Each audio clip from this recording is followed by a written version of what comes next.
아인은 무능한 감정사로 태어나 끊임없는 고통 속에 살았다. 그는 겨우 먹고 살 만큼만 벌었고 주변 사람들에게 끊임없이 학대를 받았다. 그래서 죽음 직전에 이르자 그는 모든 것을 끝내기로 결심한다. 몇 시간 전 아인은 마법사 졸린과 검사 조이드와 함께 파티에 있었다. 그는 평범한 뉴욕 쥐와 싸우고 있었고 쥐를 베었지만 쥐를 쓰러뜨리기에는 충분하지 않았다. 그래서 그는 졸린에게 마법을 서두르라고 소리쳤고 졸린이 마침내 마법을 시전하자 쥐는 단번에 죽었다. 전투가 끝나자 조이드와 졸린은 서로의 활약을 칭찬하기 시작했다. 하지만 그들은 함께 데려온 감정사 아이에게는 전혀 친절하지 않았다. 조이드는 아이에게 서둘러 일을 하라고 소리쳤지만 아이는 무거운 짐과 그들의 모욕에 시달려 움직이기 어려워 얼굴부터 땅에 떨어졌다. 분명 험하게 다뤄지고 있지만 그럼에도 불구하고 그는 일어나서 하급평가사라는 자신의 직업을 순순히 해야만 합니다. 이 세상 사람들은 태어날 때 빛의 여신으로부터 직업을, 어둠의 여신으로부터 기술을 부여받습니다.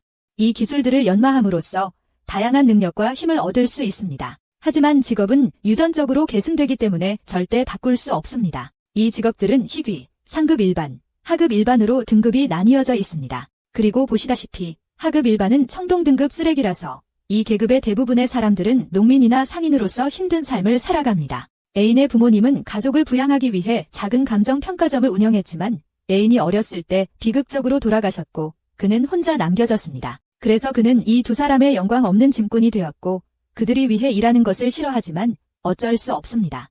그는 그들이 죽인 쥐의 감정 기술을 사용하고 그것이 F랭크 쥐라는 것을 알게 되며 그래서 거의 쓸모가 없다고 생각합니다. 하지만 이 쥐의 이빨은 D랭크여서 아인에게는 주워갈 가치가 있습니다. 그는 이빨을 뺄 수 있도록 쥐의 입을 벌리려 하지만 그 턱은 꿈쩍도 하지 않아서 시간이 좀 걸릴 것 같습니다. 조이드와 줄리앙은 아인이 너무 오래 걸리자 점점 초조해지기 시작합니다. 그래서 아인은 쥐의 입을 빨리 벌리기 위해 조금 도와달라고 요청합니다. 하지만 조이드는 아인이 도움을 요청하는 것에 기분이 상해 그에게 돌을 던지며 아인이 쓸모없다고 말합니다. 아인은 조이드가 방금 한 일에 분노로 그를 노려보지만 불행히도 아인은 그 분노를 뒷받침할 힘이 없어서 조이드에게 바닥으로 차여지고 아인은 결국 사과하고 자비를 구해야 합니다. 조이드는 더 이상 아인을 때릴 기분이 아니어서 쥐의 턱을 벌리기 위해 다시 일에 집중하고 줄리앙과 조이드는 그를 더러운 쓰레기 수집가라고 조롱합니다. 그들은 아인을 놀리는 것이 정말 즐거웠고 아인이 그에 대해 아무것도 할 수 없다는 것을 알고 있습니다. 왜냐하면 그와 같은 감정가를 위한 일자리는 없으니까요. 누군가 아이템의 가치를 알아내고 싶다면 쉽게 길드에 가서 마법 아이템으로 감정을 받을 수 있다. 그래서 아인 같은 저급 감정사는 완전히 쓸모없다. 아인은 방금 그 두 사람이 자신에 대해 한 이야기를 모두 들었고 그들이 맞다는 것을 알고 있다. 그의 감정 기술은 사실상 쓸모가 없어서 그가 할 수 있는 유일한 일은 줄리앙과 조이드 같은 자들의 부품을 주워오는 것이다. 아인이 이빨을 가방에 넣자마자 조이드는 그들이 아인을 파티에 받아들이는 유일한 이유는 조이드가 그런 더러운 것들을 만져야 자신이 처한 위치를 더 잘 이해하고 좋은 쓰레기 소년처럼 행동할 수 있기 때문이라고 상기시킨다. 인생이 아인에게 나쁜 카드를 줬지만 그는 이 세상에서 살아남기 위해 필요한 모든 것을 해야 한다. 그것이 그 두 사람의 손에 고통받아야 한다 해도 말이다. 그들이 던전을 걸어가고 있을 때 조이드는 길 한가운데에 있는 헤라운드의 시체를 우연히 발견하고 그것에 대해 질문조차 하지 않는다. 그는 이것이 믿을 수 없을 만큼 운이 좋다고 생각하며 그가 싸우지 않고도 약탈할 수 있기 때문에 아인에게 약탈을 시작하라고 명령한다. 하지만 아인은 제대로 된 두뇌를 가지고 있고 헤라운드가 그들이 여기 오기 전에 이미 죽어 있었다면 뭔가 강력한 것이 그것을 죽였을 것이라는 좋은 점을 제기한다. 게다가 헤라운드는 이 던전의 이 지역에서 스폰될 리가 없으니 그는 여기서 뭔가 잘못되었다고 확신하고 있다. 하지만 조이드는 아인 같은 패배자로부터 논리적인 주장을 듣고 싶지 않아서 그에게 입 닥치고 일이나 하라고 말한다. 아인이 더러운 일을 하는 동안 조엘린과 조이드는 마을로 돌아가면 서로와 함께 이상한 일을 해보자고 이야기하며 아인이 지켜보게 할 수도 있다고 말한다. 그러다 그들은 복도에서 두 번째 헤라운드 시체를 발견하고 아인에게 그것도 가져오라고 한다. 하지만 이번에는 아인이 두려움에 얼어붙어 있다. 그가 가진 길드 지도를 보면 여기에는 복도가 있어야 하는데 계속 진행하면 뭔가 잘못될 것 같은 불길한 예감이 든다. 그럼에도 불구하고 조이드는 아인의 논리적인 주장을 완전히 무시하고 복도로 걸어 들어가기 시작한다. 그는 아인에게 만약 계속 가는 것이 그렇게 두렵다면 혼자 떠날 수도 있지만 리더의 명령을 어기고 있으니 더 이상 돈을 받지 못할 것이라고 말한다. 아이는 여기서 거의 궁지에 몰린 상태다. 한편으로는 그 복도에 뭔가 위험한 것이 있을지도 모르니 정말 가고 싶지 않지만 다른 한편으로는 조이드의 파티에서 해고되는 것도 감당할 수 없다. 감정가라는 능력을 가진 패배자를 받아들이려는 다른 당사자는 사실상 없으므로 조이드가 이 때문에 애인을 내쫓으면 그는 살아남을 방법이 없을 것입니다. 그래서 애인은 결국 그것이 나쁜 생각이라는 것을 알고 있음에도 불구하고 조이드와 함께 복도로 향하기로 결정합니다. 한동안 복도를 걸어가다가 바닥에 수많은 죽은 지옥개들을 발견하고 조이드는 아무것도 싸울 필요 없이 이 모든 시체를 약탈하여 막대한 이익을 얻을 수 있으므로 대박을 터뜨렸다고 생각하지만 애인은 여전히 불안합니다. 왜냐하면 이 모든 지옥개들을 죽인 무언가가 아직 주변에 있을 수 있기 때문입니다. 조이드는 애인의 끊임없는 걱정에 질려서 그에게 입 다물고 일이나 하라고 소리치지만 애인은 조이드 뒤에서 무언가 정말 무서운 것을 보고는 불안하게 그쪽을 가리킵니다. 조이드는 뒤돌아보니 수십 개의 작은 붉은 눈이 그들을 똑바로 쳐다보고 있었고 잠시 후 어둠 속에서 지옥개 떼가 나타납니다. 그들이 이전에 발견한 모든 지옥개 시체는 무리 내 싸움의 결과였을 것입니다. 하지만 이제 그들은 무리 전체와 마주하게 되었고 아무도 어떻게 해야 할지 모릅니다. 애인에게는 전투 기술이 없고 조이드와 줄린이 함께 협력하더라도 한 마리의 지옥개를 쓰러뜨리는 것조차 간신히 가능할 뿐 무리 전체를 상대할 수는 없으므로 싸움은 선택지가 아닙니다. 그들이 살아남을 수 있는 유일한 방법은 도망치는 것이지만 도망치려고 해도 늑대 떼의 추격을 피할 수는 없습니다. 그때 조이드는 자신과 줄리엔이 사냥개보다 빨라야 할 필요는 없다는 것을 깨달았습니다. 애인보다만 빨라서 사냥개들이 애인을 먼저 먹도록 하면 되는 것이었습니다. 그래서 그는 줄리엔에게 애인에게 마비 마법을 걸라고 말했습니다. 줄리엔은 처음에 당황했지만 조이드가 하려는 것을 금방 알아챘습니다. 그녀는 지팡이를 애인에게 겨누어 그를 마비시켰습니다. 애인은 움직일 수 없게 바닥에 쓰러졌습니다. 그는 두 사람이 자신을 여기에 내버려 두고 죽게 할 생각이라는 것을 믿을 수 없었습니다. 하지만 조이드는 마비는 잠깐 동안만 지속되니 애인이 조용히 있으면 운 좋게 지옥개들을 피할 수도 있을 거라고 확신시켰습니다. 하지만 조이드는 애인에게 지옥개들을 끌어들이기 위해 일부러 큰 소리를 냈습니다. 그리고 나서 줄리엔과 함께 도망쳐 애인을 지옥개들에게 내버려 두었습니다. 지옥개들은 애인에게 달려들어 팔과 다리를 물었습니다. 애인은 고통스러워 비명을 질렀습니다. 하지만 짓밟히는 고통 때문에 마비가 풀렸고 애인은 다시 움직일 수 있게 되었습니다. 그는 근처의 돌을 집어 지옥개들을 쫓아냈습니다. 그런 다음 배낭을 던졌습니다. 아무런 피해를 주지는 못했지만 배낭 안의 음식이 잠깐의 시간을 벌어주기에 충분했습니다. 그는 천천히 절뚝거리며 지옥개들로부터 도망쳤습니다. 하지만 불행히도 그는 조이드와 줄리엔이 출구를 막았다는 것을 알게 되었습니다. 도망칠 방법이 없었습니다. 지옥개들이 다시 덤벼들기 전에 시간이 얼마 남지 않았습니다. 애인은 다른 복도를 발견하고 그쪽으로 향했습니다.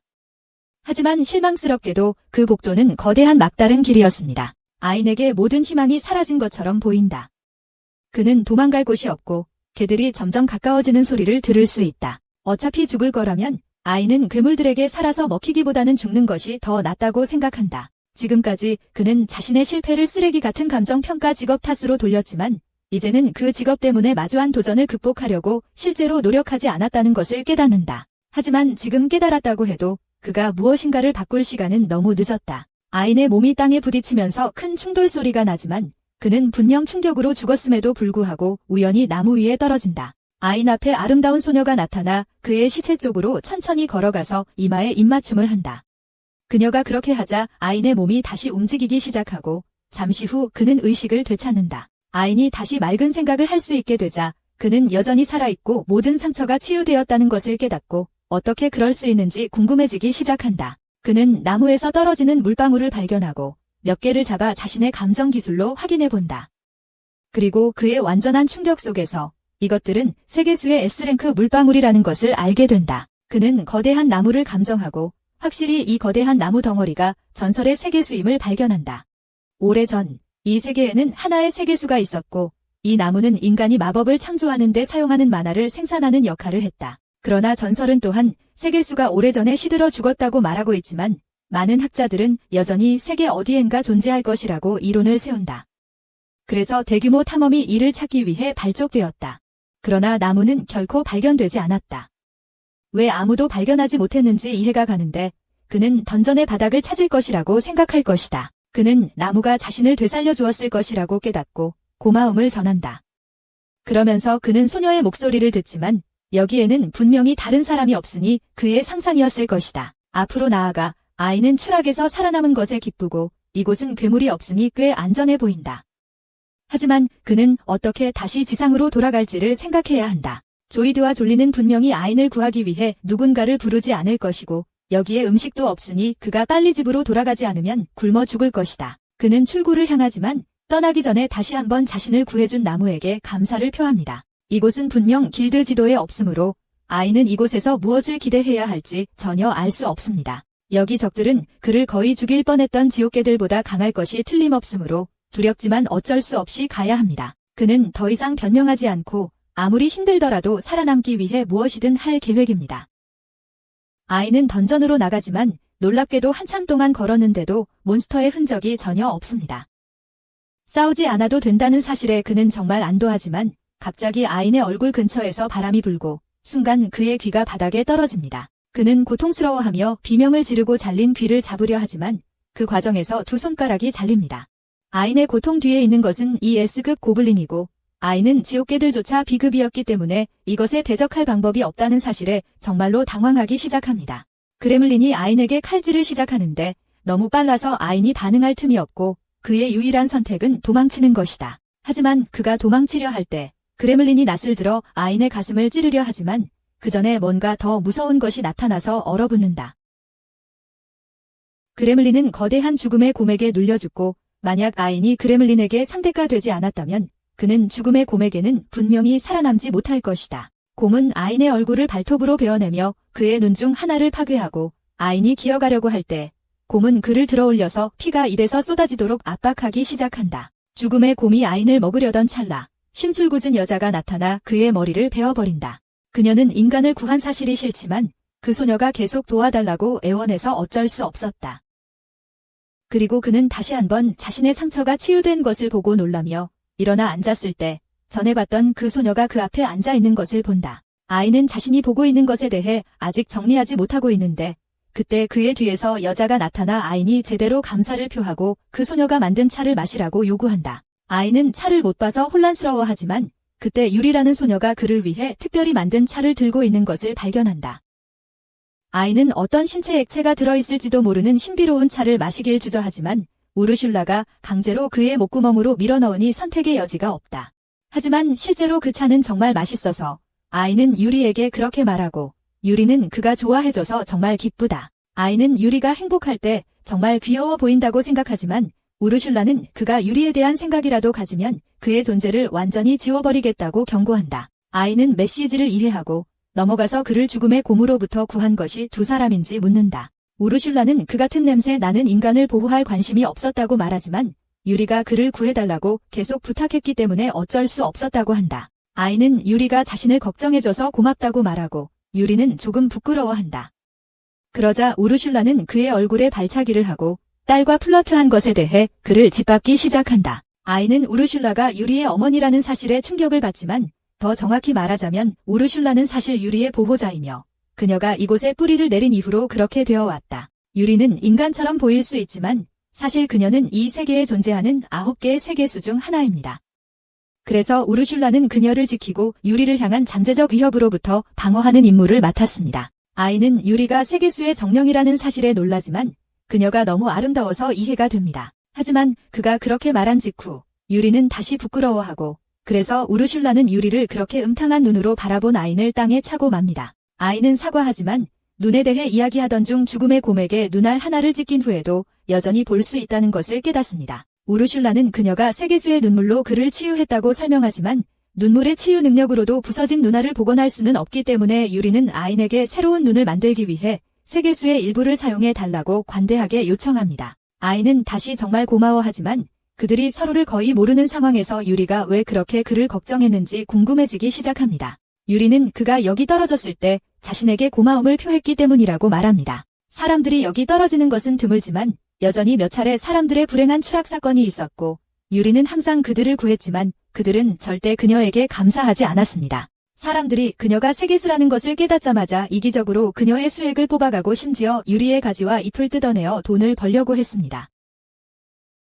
하지만 아이는 그녀를 존중하는 첫 번째 사람이었기에 유리는 그에게 호감을 느꼈습니다. 하지만 어쨌든 아이는 여기에 있어서는 안 되는 사람이기에 우르술라는 그에게 서둘러 떠나라고 말합니다. 유리는 아인이 다시 던전으로 돌아가면 죽을 것이므로 그를 내쫓지 말라고 우르술라에게 간청하지만 우르술라는 그의 안위에는 관심이 없습니다. 하지만 유리는 아인을 걱정했습니다.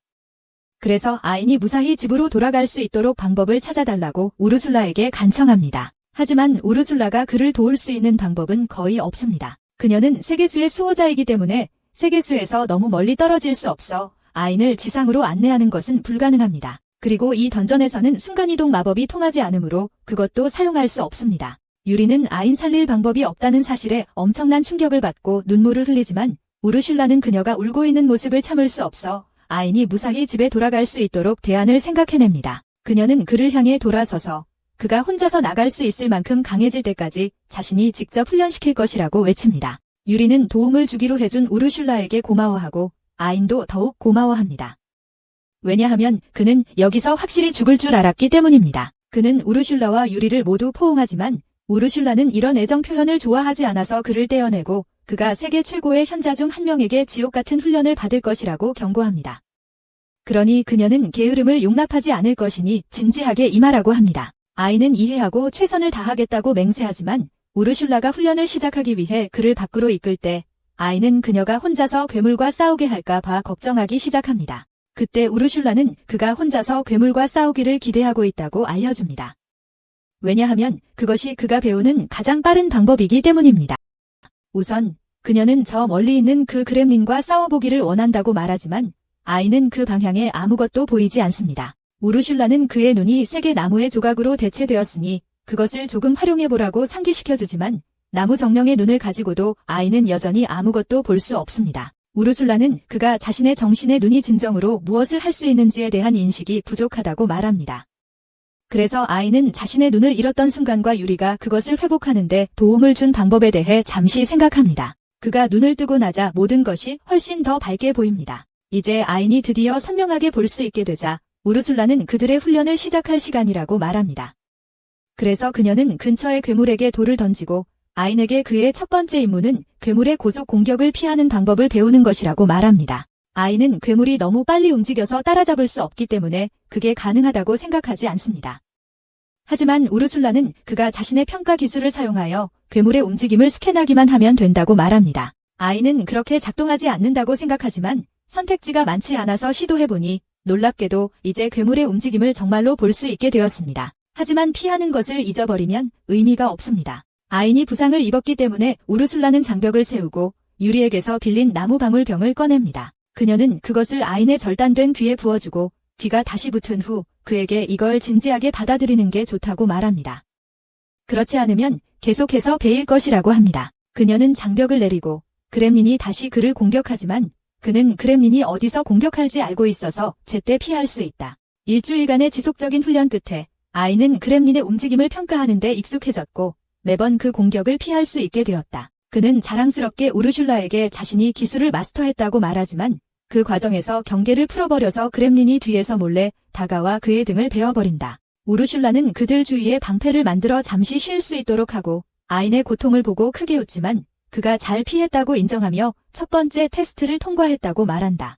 이제 다음 수업으로 넘어갈 것이다. 그래서 그녀는 아인에게 그 그렘린을 물리쳐야 한다고 말한다. 아인은 시도할 의향이 있지만 전투 직업이 없어서 S랭크 몬스터를 처치하는 것은 그에게 불가능할 것이다. 우르슐라는 이미 그것을 생각해 두었고 만약 아인이 맨손으로 싸운다면 확실히 불가능하겠지만 그녀가 그를 위해 특별한 검을 만들어 주었기 때문에 그럴 필요가 없다. 우르슐라는 그를 위해 이걸 만들고 싶지 않았지만 유리는 그를 도와주고 싶어서 그녀의 가지 중 하나를 부러뜨리며 힘든 일을 겪었습니다. 아인은 유리가 그를 도와주기 위해 그렇게 아파하는 것을 깊이 감동받아 정말 고맙게 생각하며 그것을 잘 활용하겠다고 다짐합니다. 우르슐라는 장벽을 풀고 아인이 그렘린과 마주하게 하지만 아인이 그것을 공격하려고 할 때 그렘린은 쉽게 피합니다. 우르슐라는 그가 그렇게 느리게 휘두르면 절대 맞추지 못할 것이라고 농담을 하고 아인은 그 사실을 알고 있기 때문에 그렘린의 경로를 예측하고 가까워질 때 공격하기로 결정합니다. 하지만 그렇게 하려 할 때 그렘린은 그 위로 점프할 뿐입니다.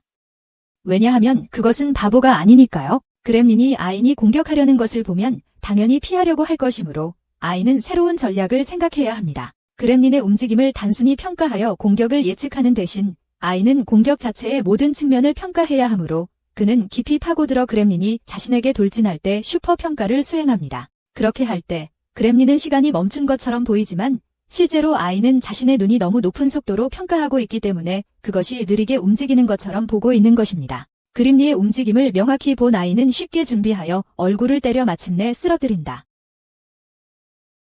첫 몬스터를 물리친 아이는 정말 기뻐하지만 우르술라는 이제 시작일 뿐이라며 축하할 때가 아니라고 일깨워준다.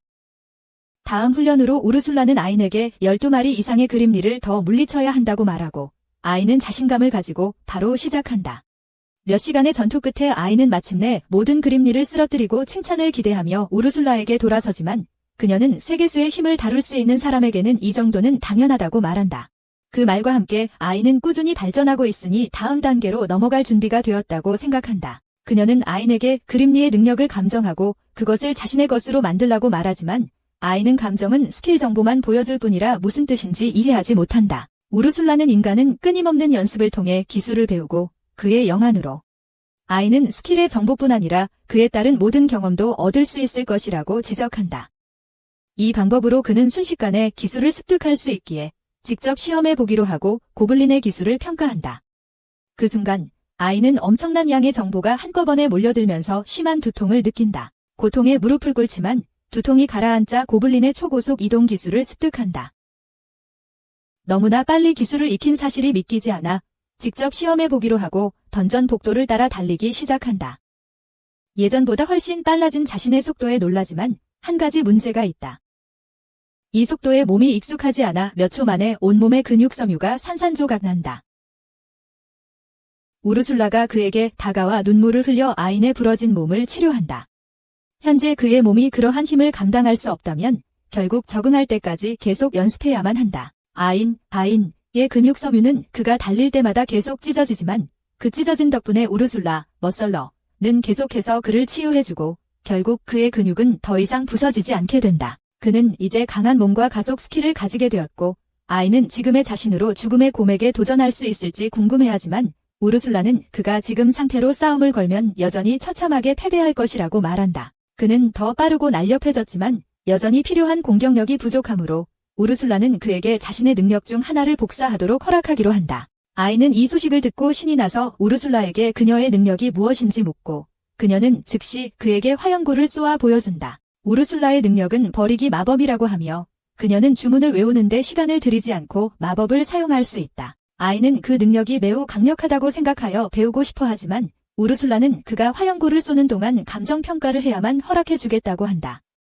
그녀는 그게 재미있다고 생각하기 때문이다. 아이는 공격을 감정평가하고 버리기 마법 주문을 배우게 되지만 그 후 우르술라가 그를 화염구로 가격하자 그는 고통 속의 땅에 쓰러진다. 다시 한번 치유된 후 아이는 주문 없이 마법을 사용하는 방법을 배우기 위해 훈련을 시작하지만 마법 지향 직업이 없기 때문에 그의 만화량은 극도로 낮아서 마법 에너지가 매우 빠르게 고갈된다.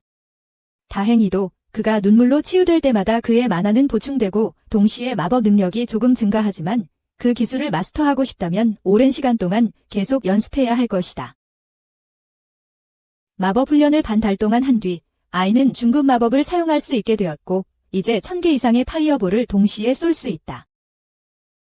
이것과 그의 새로운 기술 및 강화된 감정 능력을 결합하여 우르슐라는 아인이 드디어 또 다른 죽음의 곰과 맞설 준비가 되었다고 생각한다. 솔직히 아인은 혼자서 그렇게 강력한 괴물과 맞서는 것이 조금 긴장되지만 우르슐라는 그가 자신이 가르쳐준 모든 기술을 사용한다면 쉽게 처리할 수 있을 것이라고 장담한다. 아인이 곰과 맞서자 곰은 발톱으로 찌르려 하지만 아이는 그 움직임을 감정하고 그가 맞기 전에 가까운 거리에서 날개 절단 마법으로 반격한다. 그 마법은 곰에게 많은 피해를 주지만 결국 죽일 만큼은 부족해서 아이는 파이어볼을 쏘기 시작하고 곰이 넘어져 죽을 때까지 계속 쏜다. 그 싸움은 아인이 생각했던 것보다 훨씬 쉬웠고 그는 곰이 항상 이렇게 약했는지 궁금해지지만 사실 그는 정말 강해졌다. 이제 죽음의 곰이 죽었으니 아이는 그것의 능력을 배우기 위해 감정하고 두통이 사라진 후 우르슐라는 그가 이제 혼자서 이 던전을 빠져나갈 만큼의 힘을 가졌다고 말한다. 하지만 떠나기 전에 우르슐라가 그에게 선물을 주려 하는데 유리가 부탁해서 하는 일입니다. 남은 이그드라실 나무의 핵으로 아인을 위한 새로운 정령의 눈을 만들겠다고 합니다. 아인은 그런 귀한 선물을 받을 자격이 없다고 생각하지만 우르슐라는 그에게 소리치며 핵을 빌려 쓰는 것뿐이라고 말합니다. 아인이 죽으면 핵이 자동으로 여기로 돌아오도록 마법을 걸었으니 그냥 받으라고 합니다. 아인은 더 이상 다투고 싶지 않아서 몸을 숙여 우르술라가 자신의 눈에 정령의 핵을 심도록 합니다. 하지만 끝난 후에도 전과 별로 다르지 않습니다. 우르술라는 그의 몸이 새로운 정령의 눈에 적응하는데 시간이 걸리므로 바로 능력을 사용할 수 없다고 말합니다. 하지만 그럼에도 불구하고 아인은 정말 감사하며 선물에 대한 감사를 표하려 유리를 찾지만 어디에도 없습니다. 그때 유리가 그의 앞에 나타나자 아인은 그녀가 어디 있었냐고 묻고 유리는 방금 전 그의 눈 속에 있었다고 말합니다. 아인의 눈에 세계수의 핵이 들어가면서 그는 이제 사실상 세계수로 자격이 주어졌고 그래서 유리는 언제든지 그의 눈에 자유롭게 들어가고 나올 수 있다. 유리는 아인이 다칠 때마다 그를 치유할 수 있으니 그에게 도움이 되겠다고 약속한다. 아인은 유리와 함께 시간을 보낼 수 있다는 생각이 마음에 들지만 진짜로 이게 괜찮은지 우르슬라에게 묻는다. 우르슬라는 그의 얼굴에 발차기를 하고 유리를 그처럼 멍청한 사람에게 맡기고 싶지 않다고 말하지만 유리는 태어난 날 이후로 여기서 갇혀 있었기 때문에 세상을 보거나 친구를 사귈 수 없었다. 우르슬라는 그를 좋아하지 않을 수도 있지만 그와 함께한 시간 덕분에 그는 좋은 아이라는 것을 알 수 있으니 유리에게 세상을 보여주기를 원한다. 아인은 우르슬라가 자신을 이렇게 신뢰해 주어서 영광이라고 생각하며 무엇이든 유리를 돌보겠다고 맹세하고 우르슬라는 그 말을 듣고 기쁘다. 아인이 떠나기 전에 우르슬라는 그에게 주고 싶은 선물이 있다고 말하며 손을 내밀어 달라고 부탁한다. 아인이 그렇게 하자 그녀는 그의 손에 마법을 부여한다. 아인이 이것이 무엇인지 묻자 그녀는 이것이 무한 저장 주문이라고 설명하며 그 표시가 있는 한 어떤 물리적 물체도 저장할 수 있다고 말한다. 그리고 그녀가 그에게 보관하길 원하는 첫 번째 것은 그를 위해 만든 이 영혼의 검이지만 그 전에 그녀는 그의 눈을 찌릅니다. 아인은 고통 속에 바닥에 쓰러지고 유리는 그를 치유하지만 그의 눈이 완전히 치유되기 직전에 우르술라가 철학자의 돌을 그의 목에 쑤셔넣고 그것이 그의 오른쪽 눈을 대체합니다. 아인은 그게 도대체 무슨 일이냐고 묻고 우르술라는 철학자의 돌이 그녀와 아인 사이에 영구적인 연결을 설정했기 때문에 이제 그녀는 그가 보는 모든 것을 볼 수 있다고 설명합니다. 그러니 그는 유리와 신체적인 접촉을 생각하지 않는 것이 좋습니다. 이건 확실히 아인에게 어색할 것이지만 그 어사잇 그는 모든 준비가 되었으니 던전에서 나갈 때가 되었죠. 그들이 떠나기 전에 아인은 유리에게 지상에 도착하면 하고 싶은 일이 있는지 묻고 잠시 생각한 후 유리는 그녀의 가족을 보고 싶다고 답합니다. 아인은 유리에게 우르술라 외에 가족이 있는지 몰랐고 우르술라는 현재 존재하는 모든 세계수들이 한 거대한 세계수의 일부였다고 설명합니다. 그러나 한때 그 핵들이 나뉘어져 별도의 던전에 숨겨졌기 때문에 유리는 수년간 그녀의 형제들을 볼 수 없었습니다. 그렇다면 아인은 그녀와 함께 세계를 여행하여 다른 세계수 정령들을 만날 것을 약속하지만 그렇게 하려면 먼저 여기에서 나가야 합니다. 아인은 던전으로 향하지만 갈림길에 다다르자 어느 길로 가야 할지 망설입니다. 그때 갑자기 그의 머릿속에 우르술라의 목소리가 들려오며 왼쪽 길로 가라고 합니다. 그녀는 이미 그의 눈으로 탈출 경로를 확인했기에 그녀의 말만 따르면 길을 잃을 염려가 없습니다. 게다가 거대한 독사 괴물이 그에게 돌진하고 있으니 싸움 준비를 해야 합니다. 몇 분 후 아인은 S급 독사를 처치하고 그렇게 쉽게 쓰러뜨린 자신에게 꽤 자랑스러워합니다. 우르술라는 아인에게 이미 그의 눈으로 독사의 능력을 확인했지만 아인은 준비가 되어 있지 않았다고 말합니다. 아인은 격렬한 고통을 예상하며 머리를 감쌉니다. 하지만 놀랍게도 고통은 없었습니다. 유리가 그의 머리가 아파오기 직전에 치료해 주었기 때문입니다. 유리가 그럴 수 있다면 앞으로 능력을 감정하여 배우는 과정에서 두통을 겪지 않아도 됩니다. 그는 그녀의 도움에 감사를 표합니다. 아인은 불길한 모습의 문에 도착하고 우르슐라는 그곳이 그 층의 보스 몬스터를 찾을 수 있는 곳이라고 설명한다. 던전은 죽은 인간을 먹고 사는 생명체와 같으며 따라서 항상 던전 코어와 그 코어를 지키는 던전 보스가 존재한다. 아인이 여기서 나가는 유일한 방법은 던전 보스를 물리치고 코어를 파괴하는 것이지만 아인은 자신이 그것을 해낼 수 있을지 확신이 서지 않는다. S급 몬스터를 물리치는 것은 한 가지 일이지만 던전 보스는 그동안 만난 어느 S급 몬스터보다 몇 배는 더 강하다고 알려져 있다. 하지만 그는 더 이상 죽음을 무기력하게 피하던 약한 아인이 아니기 때문에 물러서지 않기로 다짐한다. 그는 보스룸의 문을 열고 방의 반대편에 있는 던전 코어를 발견하지만 그와 유리가 그것으로 다가가면서 바닥의 소환원을 작동시켜 거대한 골렘이 소환된다. 이 싸움은 힘들 것이기 때문에 아인은 유리에게 다치지 않도록 그의 시야에서 물러나라고 요청한 후 골렘을 향해 돌진하기 시작한다. 그는 속도 증가를 사용하여 골렘의 첫 번째 공격을 피하지만 두 번째 공격은 피할 수 없을 것 같아 초인적인 힘 스킬로 충격에 대비한다. 골렘을 만지는 동시에 그는 독사로부터 얻은 독 기술을 사용하여 골렘 팔의 일부를 녹입니다. 독은 골렘에게 큰 피해를 입혔지만 제압하기에는 충분하지 않았습니다. 그래서 우르술라는 그에게 가르친 최종 마법을 사용할 특별 허가를 내립니다. 그는 이제 겨우 마나가 충분할 것이고 설령 쓰러지더라도 유리가 바로 치료해줄 수 있으니 문제될 것이 없습니다. 다른 방법이 전혀 통하지 않자 아이는 결국 최종 마법인 노바 스트라이크를 사용하여 순수 에너지의 거대한 구체로 골렘을 공격합니다. 그 마법을 맞은 후 골렘은 거의 남아나지 않았고 놀랍게도 아이는 마나 소진으로 쓰러지지도 않았습니다. 유리가 나와 아인의 소모된 마나를 채워주고 골렘을 물리친 것을 축하하지만 아이는 유리의 도움 없이는 절대 해낼 수 없었음을 알기에 그녀에게 감사를 표합니다. 유리는 매우 기뻐하지만 우르술라는 유리가 아인을 얼마나 좋아하는지에 짜증을 내며 아인에게 골렘의 능력을 서둘러 감정하라고 말합니다. 아인은 그렇게 하고 그 작업을 마치자 우르술라는 아인에게 감정해야 할 것이 하나 더 있다며 던전 코어로 가라고 합니다. 아인은 지시에 따라 행동하고 코어를 평가하는 동안 우르슐라가 그의 옆에 나타난다. 이는 큰 놀라움으로 아인은 그녀가 떠날 수 있다고 생각했기 때문이다. 우르슐라는 여전히 세계수에 묶여있다고 확인하지만 전체 세계수의 코어가 아인의 눈에 있기 때문에 그의 몸은 사실상 세계수가 되어버렸고 그래서 그녀는 그의 주변에서 텔레포트할 수 있다. 그것은 제쳐두고 이 던전 코어는 그의 영혼 코어와 유사하게 작동하므로 우르슐라는 그가 원한다면 이 코어를 사용해 아인의 영혼신의 눈을 레벨업할 수 있다고 말한다. 아인은 그 제안에 기꺼이 동의하고 우르슐라는 던전 코어를 가져가 아인의 눈에 넣어 레벨 2로 끌어올린다. 그 후 우르슐라는 아인이 다양한 던전을 정복하고 그 코어를 흡수함으로써 그의 눈을 더 레벨업할 수 있다고 말한다. 그런 다음 세 사람은 보스방을 떠나고 그들 뒤에서 문이 닫히므로 더 이상 돌아갈 수 없다. 우르슐라는 그들이 보스를 처치하고 코어를 가져갔기 때문에 던전이 회복할 수 있도록 스스로 봉인되고 있다고 가정한다. 아인이 떨어진 구멍도 아마 이제 봉인되었을 것이고 이는 더 이상 인간이 세계수에 우연히 다가갈 수 없다는 것을 의미하므로 좋은 일이다.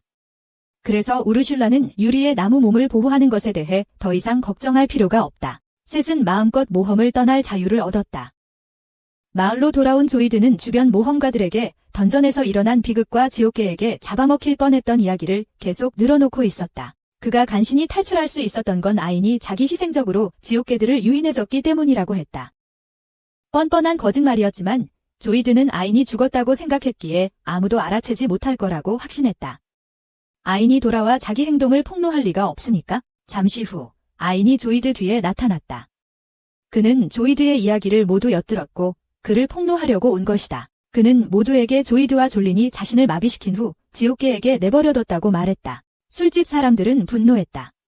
그들은 조이드에게 계속 동정심을 보였는데 그는 자신의 파티원을 죽이려고 했던 것이다. 사람들은 조이드에게 물건을 던지기 시작했고 파티원에게 그런 끔찍한 짓을 한 그를 린치할 뻔했지만 아인이 그들을 말렸다. 그는 아직도 조이드가 한 짓 때문에 화가 나 있지만 그 일이 없었다면 유리나 우르술라를 만날 기회조차 없었을 테니 조이드가 그런 놈이었던 것에 사실 감사하고 있다. 이제 조이드와 대면했으니 아인은 마침내 털어낼 수 있게 되었고 그와 다른 이들은 수도 근처의 늪 던전으로 향한다. 던전을 클리어한 후 우르술라는 던전 코어를 사용하여 아인의 눈을 레벨업시키고 업그레이드를 통해 아인은 이제 모든 종류의 글을 읽을 수 있게 된다. 그는 눈을 레벨업해서 기쁘지만 거기서 세계수를 찾기를 바랐기에 약간 실망했다. 우르술라는 세계수를 찾는 것이 쉽지 않을 것이라고 말한다. 그것들을 숨기는데 많은 노력이 들었기 때문이다. 아인은 유리가 가족을 만나기까지 예상보다 시간이 더 걸릴 수도 있다며 유리에게 사과하지만 유리는 재미있으니 괜찮다고 말한다. 그때 그들은 여자아이의 비명소리를 듣고 유리는 도와주고 싶어하며 아이는 소녀를 구하러 달려나간다. 소녀의 마차가 몬스터의 공격을 받았기에 아이는 몬스터들을 처치하고 모든 몬스터가 죽자 유리는 부상당한 경비병들을 치료하기 시작한다. 아이는 소녀에게 다가가 그녀가 괜찮은지 물어보지만 소녀가 아인의 얼굴을 본 순간 그녀의 머릿속에 떠오르는 단어는 오 마이 갓, 저 남자 완전 멋져이다. 그녀는 아인의 품에 뛰어들며 그를 자신의 영웅이라고 부르고 아인은 이 상황을 어떻게 처리해야 할지 몰라서 저쪽 남자에게 도움을 요청한다. 하지만 자스퍼는 단지 무역회사의 사장일 뿐이어서 클라우디아 공주의 행동을 통제할 수 없다. 조금 후 공주는 아인과 다른 사람들을 자신의 저택으로 데려가 그들을 구해준 것에 대해 제대로 감사한다. 비록 그녀가 이 나라의 세 번째 공주지만 그녀는 그들에게 자신에게 그렇게 격식을 차릴 필요는 없다고 말한다. 그렇게 말한 후 그녀는 다시 아인을 크게 안아주기 위해 뛰어오른다. 하지만 그녀가 아인을 감싸기 전에 유리가 클라우디아 앞에 나서서 그녀가 아인에게 가까이 가지 못하게 막는다. 클라우디아는 왜 유리가 그렇게 방어적인지 묻고 유리는 아인이 자신의 남편이기 때문에 클라우디아가 아인을 만지지 못하게 하고 싶다고 털어놓는다. 그러자 아인의 얼굴이 클로즈업됩니다. 방금 전까지 자신이 결혼했다는 사실을 몰랐던 남자의 표정입니다. 하지만 유리의 선언에도 불구하고 클라우디아는 포기하지 않습니다.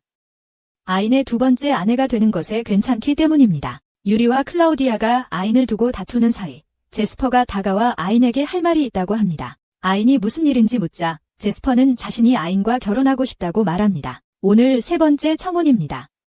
아인이 대답하기도 전에 제스퍼는 보여줄 것이 있다며 지하실로 내려가자고 합니다. 제스퍼는 주노 무역회사의 회장이며 아인은 그 회사가 세계에서 가장 부유하고 유명한 무역회사라는 것을 이미 알고 있습니다. 제스퍼는 모두를 보석방으로 안내하며 평생 동안 세계에서 가장 아름다운 보석들을 보존하는 것을 자신의 사명으로 삼았고 오늘 그는 그중 가장 아름다운 보석을 발견했다고 설명합니다. 그는 아인의 눈이 정령의 핵으로 이루어져 있다는 것을 알고 있습니다. 상당한 조사를 했기 때문입니다. 그리고 그는 아인의 눈에 첫눈에 반했습니다. 그는 아인에게 결혼하자고 제안하며 평생 그의 눈을 바라보고 싶다고 말합니다. 아인은 처음에는 거절할 생각이었지만 우르술라가 그를 옆으로 끌고 가서 재고해보라고 말합니다. 제스퍼가 아마 다른 영혼의 핵 위치에 대한 정보를 가지고 있을 것이라고 합니다. 게다가 제스퍼는 릭이기 때문에 아인이 그와 결혼하면 그의 모든 자원에 접근할 수 있을 것입니다. 하지만 아인은 금전적인 이득을 추구하는 것에 관심이 없어서 제스퍼에게 그냥 친구가 될 수 있는지 물어보고 제스퍼는 지금은 괜찮다고 대답합니다. 그 후 아인은 제스퍼에게 다른 영혼의 핵에 대한 정보가 있는지 물어보고 제스퍼는 그렇다고 확인하지만 위치가 매우 위험하기 때문에 조사할 수 없었다고 말합니다. 하지만 아인과 함께라면 조금 위험한 것은 문제가 되지 않을 것입니다. 제스퍼에게서 얻은 정보 덕분에 아인은 비밀 던전을 찾게 되고 유리의 자매 중 한 명이 정말 여기 있을 것이라는 희망을 품고 유리에게 그녀의 형제와 재회할 수 있도록 무엇이든 하겠다고 다짐합니다. 던전에 들어간 후 아인은 결국 막다른 곳에 도달하고 제스퍼의 지침에는 여기에 뭔가 있어야 한다고 분명히 적혀 있었기 때문에 어떻게 해야 할지 모르겠습니다. 우르술라가 저 벽에 마법진이 설치되어 있다고 설명하며 그것을 만지면 던전으로 텔레포트 될 것이라고 말합니다. 아인은 말대로 합니다.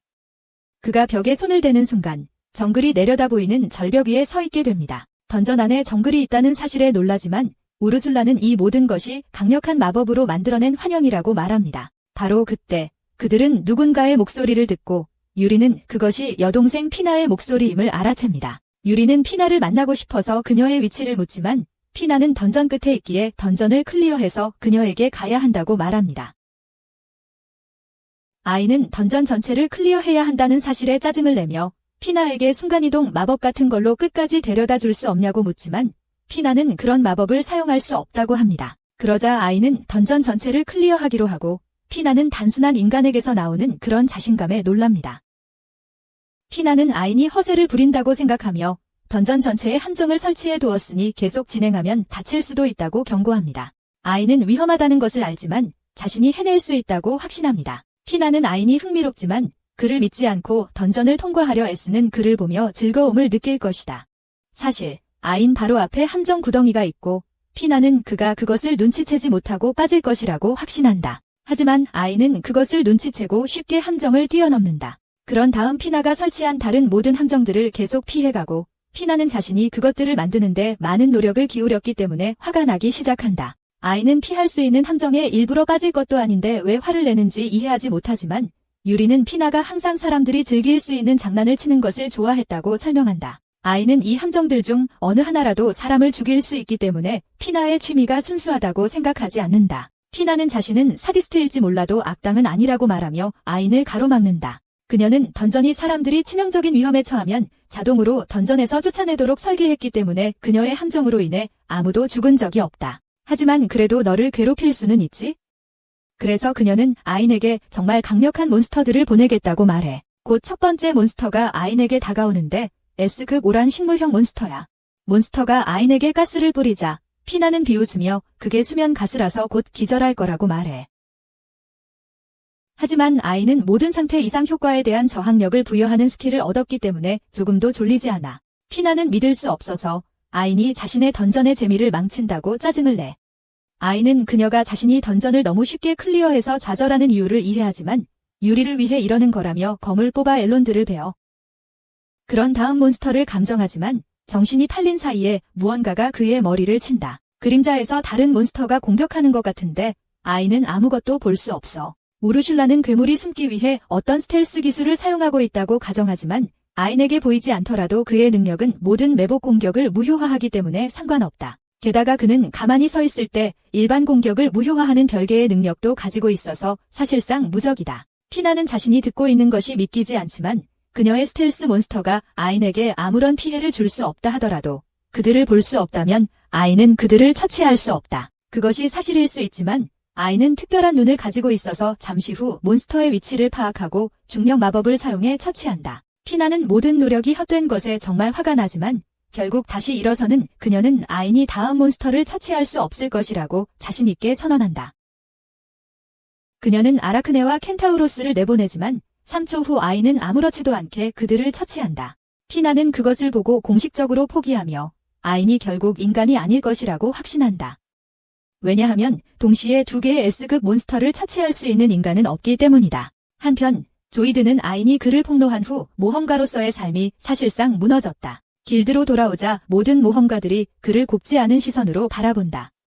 그들은 모두 그가 아인, 렌을 미끼로 사용한 것을 알고 있다. 그곳에서 조이드는 졸린과 마주치게 되고 그녀가 자신을 무시할 수 없다는 사실에 기쁘다.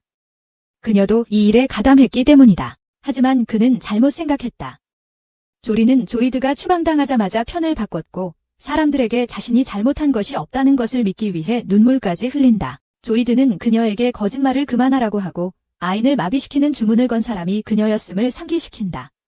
그러나 조린은 조이드가 위협했기 때문에 어쩔 수 없었다고 말하며 그 말 한마디로 모든 비난이 조이드에게 쏠리게 된다. 조이드는 길드에서 쫓겨나고 그와 같은 사람과는 다시는 어떤 모험가도 팀을 이루고 싶어하지 않을 것이라고 상기시킨다. 조이드는 왜 갑자기 모두가 자신을 추방자처럼 대하는지 이해하지 못한다.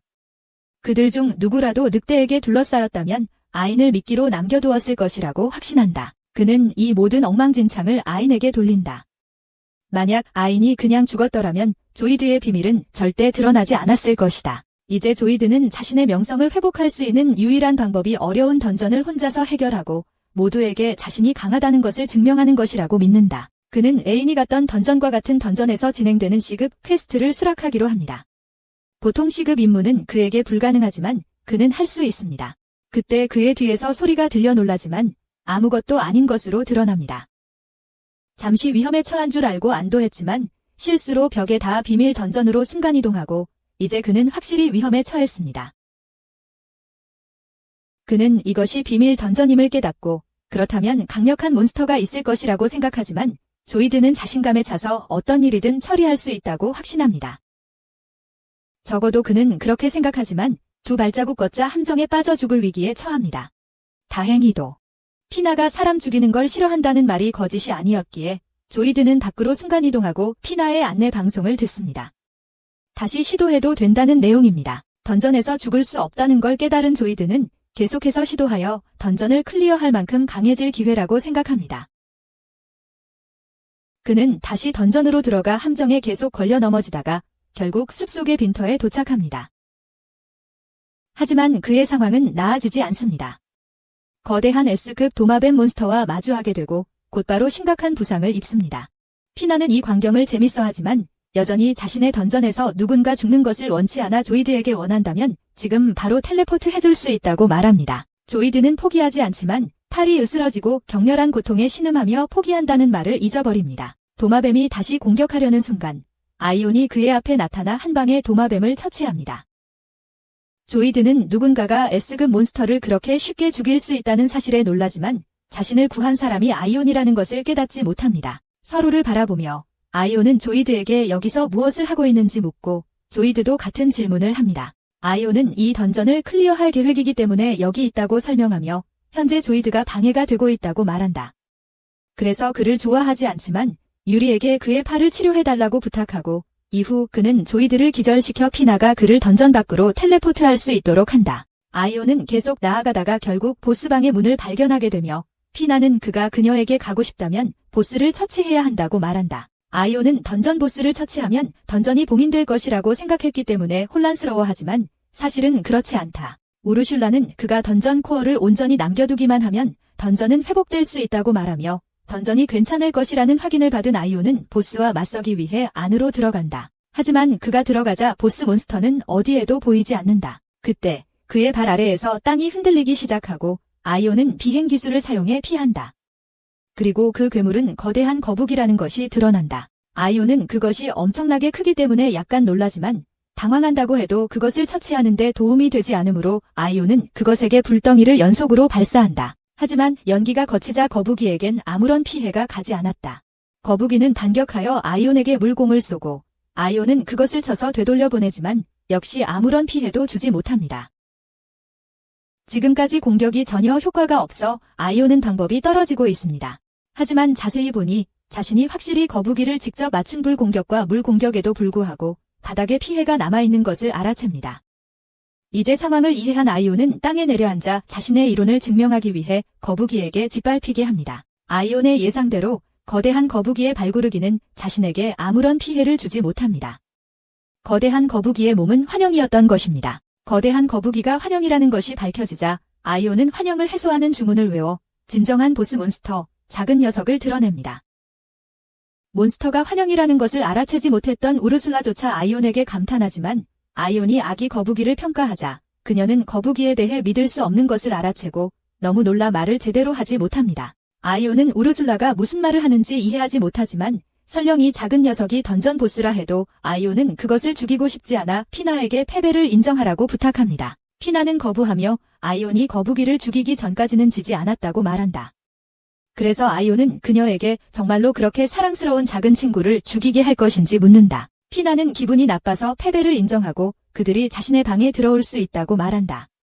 방 안에 들어가자 유리는 피나의 품에 뛰어들어 그녀를 돌리기 시작하고 피나가 어지러워질 때까지 계속한다. 그녀는 이렇게 거칠게 굴어서 미안하다고 사과하지만 피나를 다시 보게 되어 너무 신났다고 한다. 피나는 아이온에게 돌아서서 그가 자신의 던전을 쉽게 이긴 것에 대해 여전히 약간의 앙심을 품고 있지만 유리는 아이온이 정말 좋은 사람이기 때문에 그에게 화내지 말라고 말한다. 유리가 이렇게 아이온을 변호하는 말을 듣고 피나는 유리가 그를 사랑하고 있음을 깨닫고 그래서 그녀를 놀리기 시작한다.